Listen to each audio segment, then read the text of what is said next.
என்னாச்சு? ஏன் ஒரு மாதிரி இருக்க? ஒன்னும் இல்லடி. சரி, நீ எப்ப வந்த? நான் வந்து 1 மணி நேரத்துக்கு மேல ஆச்சு. 1 மணி நேரத்துக்கு முன்னாடியே வந்துட்டியா? அவ்ளோ சீக்கிரம் வந்து நீங்க என்ன பண்ற? வீட்ல இருக்க ஒரு மாதிரியா இருந்துச்சு, அதான் இங்க வந்துட்டேன்.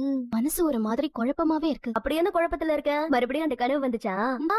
நீ சட்டன திரும்புறத பார்த்தா விஷயம் அதுதான் போலயே. அதெல்லாம் ஒண்ணும் இல்ல. பொய் சொல்லாம உண்மையை சொல்லு. மறுபடியும் அந்த கனவு வந்துச்சா? இந்த தடவை அந்த கனவுல பிரேஸ்லெட் மோதிரம் எல்லாம் போட்டு உன் கழுத்துல தாலி கட்டினது யாருன்னு தெரிஞ்சதா? கேக்குறேன்ல, சொல்றி.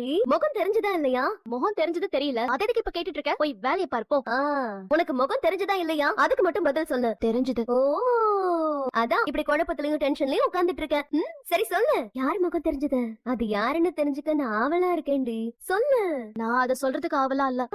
முதல்ல இந்த விஷயத்தை பத்தி பேசவே நான் விரும்பல. போய் வேலையை பார்ப்போம். இவ்ளோ தூரம் நான் யாருன்னு கேக்குறேன்ல, சொல்லண்டி. எனக்கு சொல்ல விருப்பம் இல்லன்னு சொல்றேன்ல. எனக்கு ஒரு கெஸ் இருக்கு. என் கெஸ் கரெக்டா இருக்குமான்னு பாக்கலாமா? நான் சொல்றேன் அது யாருன்னு. யாரு? அவர் பேரு கேல ஆரம்பிச்சு எண்ல முடியும். அதுவும் முருகனோட பேர் தான். அதான் குமரன் சார் வந்த மாதிரி கனவு வந்துச்சு. இப்படிதான் ஒரு விஷயத்த சொன்னா நீ பேசிட்டே இருப்பியா? ஏண்டி, நான் தெரியாம தான் கேக்குறேன்.